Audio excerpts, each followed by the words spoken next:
Man, welcome back to the podcast where we give you the best information, that league winner information for your redraft leagues. The Craft Man's in the building. What's up? What's going on, man? We got football on tonight, preseason week 2. I'm just getting hype about this thing. Man, I hate preseason, man. I wish they'd get rid of it.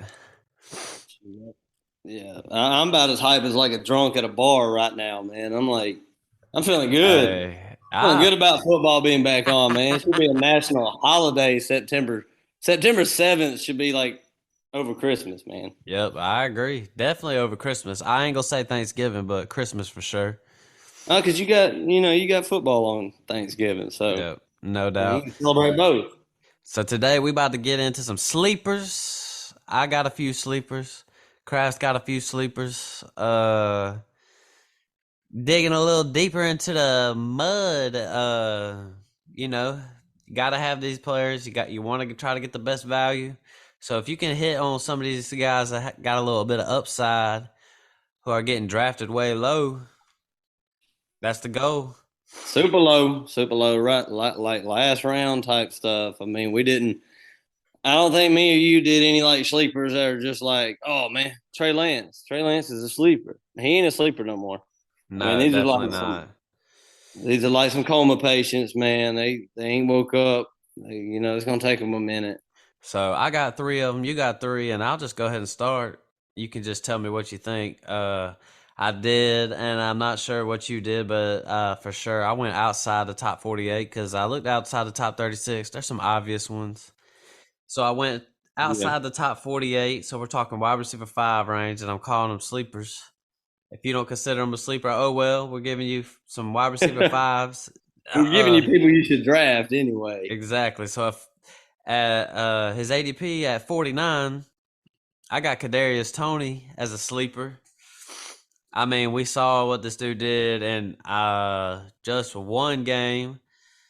It was super impressive. Obviously, he's got an injury problem. And an attitude problem. And attitude problems. But when he plays, it's good. Let's see. I know week 5 versus Dallas, he had 13 targets, 10 receptions, 189 yards. So we're talking about the explosiveness is there. They bring Brian Daboll in to New York to be the head coach. He just got done working with Josh Allen and the Bills, offensive coordinator. They bring him over.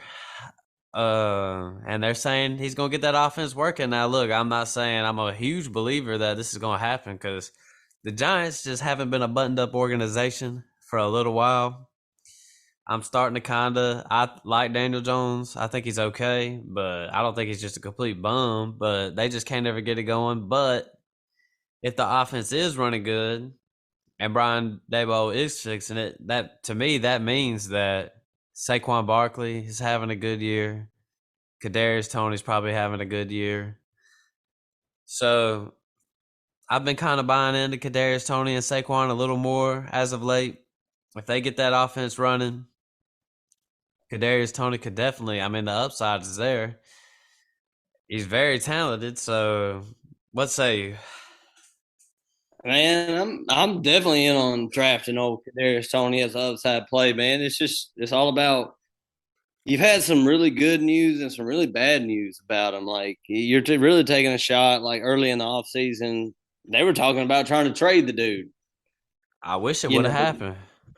Yeah, they were trying to trade him. They drafted Wan'Dale Robinson, who is a very similar player, but I'm definitely with you on the sleeper though. Like I'm trying to give the pros and cons here of Kadarius Toney, but what we seen on the field last year is this dude is just shifty as hell. He's like, can't nobody tackle him. He's like slathered in butter, So, and the athleticism is there. It's just like if Daniel Jones is going to take a step up. I'm not big on Kenny Golladay at all. Yeah. You know, I think Kadarius Toney is definitely the most talented receiver in that offense by far. So I'm in on that as a sleeper for sure. Yep, I agree.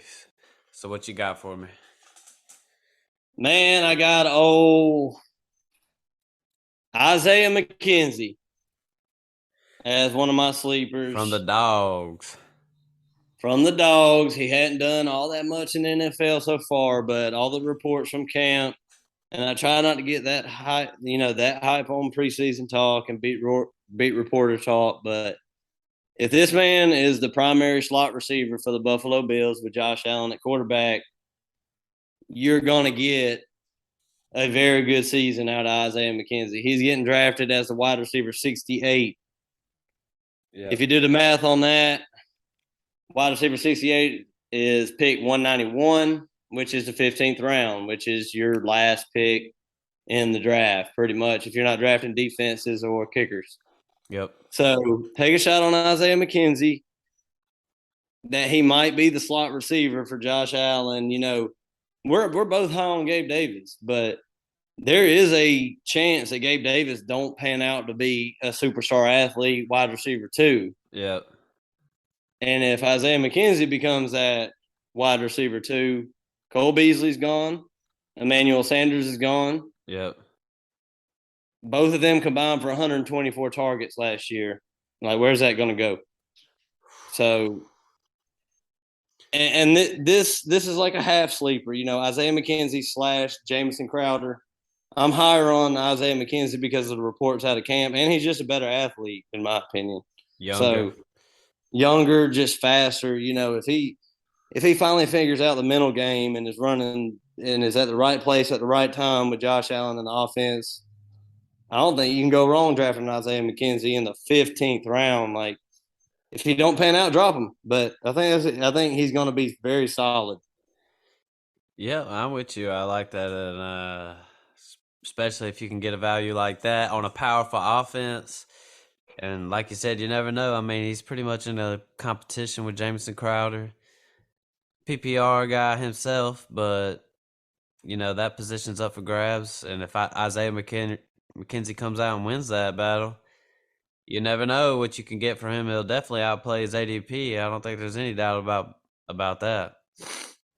I mean, see, at number 68 receiver, in the 15th round, like, you can't, it's really just a dart throw at that point. And I mean, that's as close to a bullseye as you're going to get. You got a very athletic guy playing slot receiver for the best offense in the league. Like, take your shot. Yep, I couldn't agree more. So, my second sleeper, I went down a little further. I went to 65. Jalen Tolbert, rookie. I like Uh, that. Going to Dallas. The bottom line is the opportunity. Kind of like the reason why I like Drake London is a kind of in a different way, but there's just a lot of opportunity here for Jalen Tolbert. Amari Cooper out of town, Cedric Wilson out of town. That's a large percentage of the target share that's out of there, and a lot of people are high on CD Lamb and Dalton Schultz. I myself is included in that category, but the number 2 wide receiver in an offense that was like top 5 in passing attempts, Number one in scoring. Gallup out probably for, I would say, 6 weeks. I would say at least at bare minimum, but you're probably looking at half the season. So rookie Dak Prescott, I could definitely see him having a solid year. I mean, he could definitely get up in that wide receiver 4 range, I would say. Smash his ADP. I seen a report that Antonio Brown tried to show his face in Dallas today, and Jerry Jones has pretty much said, we believe in these young guys. So Jalen Tolbert is one of them young guys that Jerry Jones believes in. And we all know Jerry Jones runs that organization. So GM, head coach, everything. Like, that's the way Jerry Dang. Jones is. Yeah, I'm with you. I like that. I mean, I think Jerry Jones gets in the way a lot of times, but Yeah, me either too. way, I think there's no doubt about it, though. Feel like he was a pretty good sleeper to go with. Stayed in the same division, but yep, Jalen Tolbert, rookie year, 170.8 is his ADP. That's my second sleeper. Well, my second sleeper, wide receiver sleeper, is KJ Osborne. Um, a lot of things go into this one, man. He had some very big games last year. He kind of showed out. Was a very like high waiver pick to start the year last year. If y'all can, remember that far back. But the main thing with him is Adam Thielen is getting a little older. Previously I said that I think he's still got a year left, and I do. But Kevin O'Connell's coming over from the Rams, offense coordinator. The number 3 receiver for the Rams was Van Jefferson last year, and they ran more 3 wide sets than anybody in the league. Van Jefferson was on the field for 80% of snaps. So you're talking about, you put KJ Osborne on there at 80%, which he played only 68% of snaps last year, and that was with Thielen missing 3 games. Yeah. So that percentage is actually not even correct. It's more along the lines of 60%, 55%.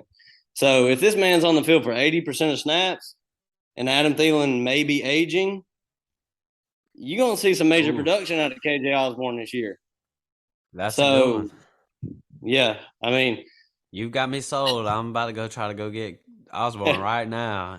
that, Uh, that pass yeah, heavy offense, man, and Kevin O'Connell coming over, man, he loves that 3 wide receiver set. And Van Jefferson ain't the greatest player in the world. And just like as an extra bonus sleeper, Van Jefferson is up there too, you yeah, know. So, yep. but I'm all in on KJ Osborne this year just because of the coach coming over, what formations he likes to run, and just from what I seen last year when he was on the field. So, what you think about all that? Yeah, I like it. There's no doubt about. Steph, always a good idea to go get you some of these players that are going to be in these powerful offenses. And like we said earlier, or in a previous episode, they about to start slinging the rock with Kirk Cousins. So you're right with Thielen getting a little older. Justin Jefferson's the man. I mean, that number 2 wide receiver spot could be up for grabs. You never know. Even if it's not, you're still the third best wide receiver on offense that's going to be slinging the rock. I mean, I like that sleeper. I feel like that's a good one and one that I haven't really been thinking about. Yeah, man, I was very surprised with what I come up with looking at the ADPs and everything. Why he was so far down. I mean, he's at pick 219 right now, so undraftable wide receiver 82. I mean, and he's going to be. I mean, wide receiver 82 for a player that's going to be on the field 80% of the time. It's crazy. Yep, I couldn't agree more. Um, so for my last sleeper, I went a little bit further down. I went down to the 77th wide receiver off the board, 212 overall, and I went with Nico Collins for the Houston Texans. I know his stock has risen. His stock has risen, gone up in my eyes just because John Mechie out diagnosed with leukemia or something. Yeah, I seen that it was very treatable. Hopefully he could come back a little bit a year from now, maybe not. You never know, but hopefully he'll be back on the field one day. it's Uh, real unfortunate for him, but like at least it wasn't worst case scenario. Hopefully he'll be back. no doubt. So it definitely opens the door for Brandon Cooks to get more targets. But I think there's nobody really too impressive at the tight end role, so I feel like this is a good spot for Nico Collins to come in. Coming into his second year, offense that's Davis Mills could end up being the guy in Houston. I mean, I've said it once, I'll say it again. He was the best rookie quarterback last year. So let's just see how he does this year. They're gonna be behind a lot, so they're gonna be throwing the ball a lot. Uh, Nico Collins, I feel like is definitely under the radar player that could definitely maybe sneak up in that top 48 or so. Yeah, I agree with you, man. Like Nico Collins, he looked pretty good on the field last year, and you know, 2 year players, just 2 year receivers, just sometimes just show out, man. So, and I'm a believer in Davis Mills, so you got to I got to go with Nico Collins if I can get him late in drafts. Oh yeah, no doubt. Too much garbage time to go around.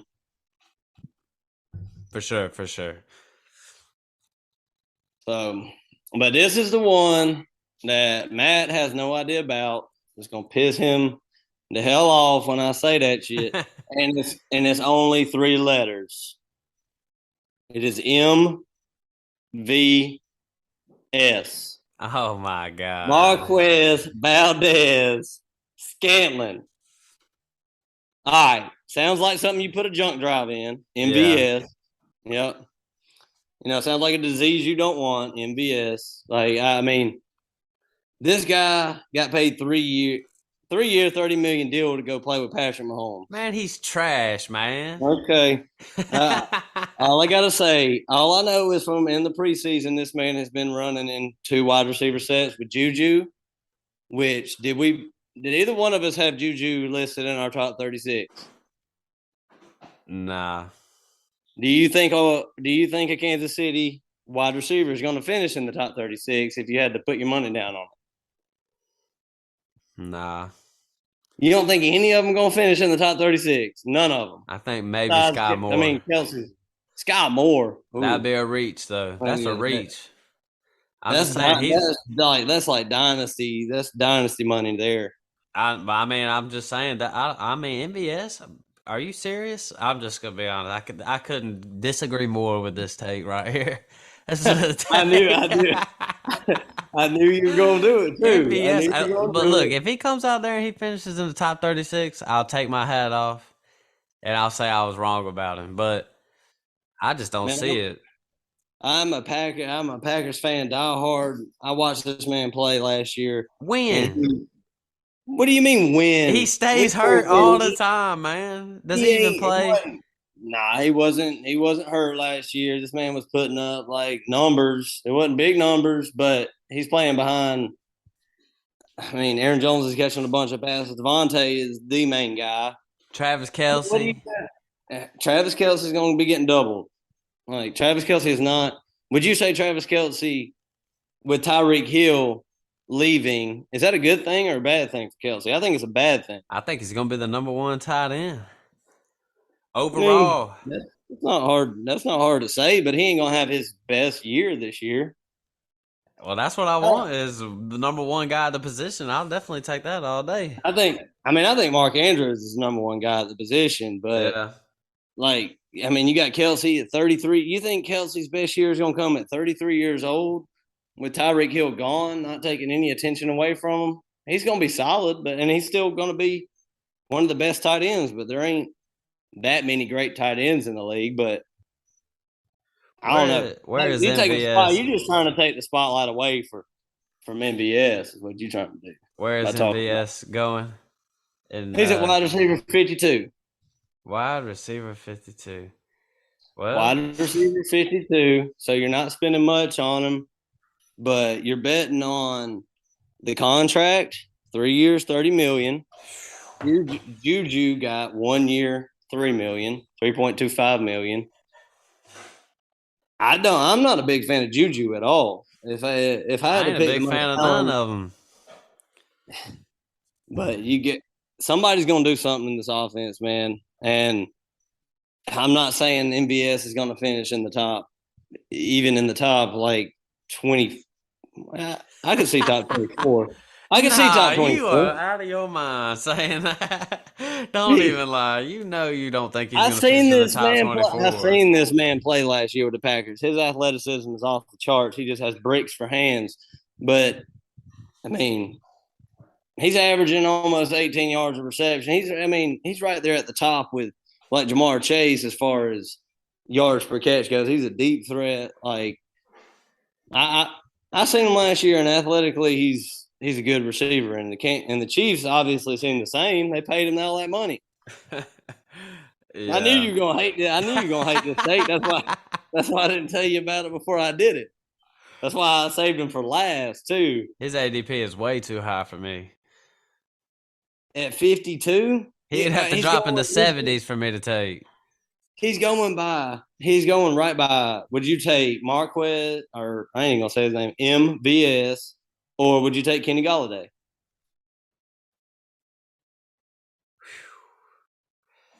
That's tough, man. That's Yeah, that's just two I would never take. Devontae Parker, Julio Jones, DJ Chark. Would you take him over all them? Because I would. I'd probably take Julio over MBS. Uh, I mean, don't there's make no way MBS. He might give you 1 or 2 games. He'll probably be hurt. me. All right, man. Well, I'll eat we it will though. see. We will see on this one because I got a big belief in MBS, man, and I'd like to see what the comments say on this one. I think folks are gonna be pretty high on him because I don't think Juju is like by far the dude. I don't think people are like, man, I would love to have Juju right now, and he's going way above MVS. So with the upside, playing in 2 wide receiver sets, which means he's going to be on the field on run plays, he's going to be on the field and play action. He's going to be on the field all the time. Guy Moore is not. That's a Miko hot Hardman take, is man. not going to be on the field. That's a Miko hot Hardman take. can't block. Miko Hardman can't block. That's a hot take, man. That's a hot take. It's on fire. It's burning my house down. Well, shoot, man, that just wraps up all our wide receiver talk because we about to move on to some running backs here on our next few episodes. I'm ready to hop on these running backs. And that's the most important position in fantasy is I as try to old as tell them. I try to tell them, man. hey, you can draft whichever way you want to, receiver heavy, which I've done, and it works. Sometimes it works, but Yep, no doubt. running backs are the most important position in fantasy football. Man, even if you don't got enough running backs, go get you some running backs. If you got plenty of them, go get you some more. That's how I They see don't it. they're gonna drop like flies. But yep, that about wraps up with these wide receivers, man. You got anything to say to the people? Man, nothing much. Just go get you a piece of these sleepers in like the 14th, 15th round. You'd be happy with it. No doubt. So add the podcast, subscribe, add me on Twitter. Kraft's gonna have to get a Twitter. Nah, I can't do that social media stuff. You just gotta like find my phone number in the phone book and text me, I guess. Well, I guess my cell phone ain't in the phone book though. I don't even know if they do that anymore. Man, I heard that. Old school. We got an old school guy. I'm old school too, man. I had to make myself get on Twitter. But add it though. Go ahead and get on it. Go ahead and get on it. Check out the other podcasts within the company. John Hamm doing his thing. Poor Man P Miller doing his thing. More coming on the way. So that about sums it up. We out. Peace.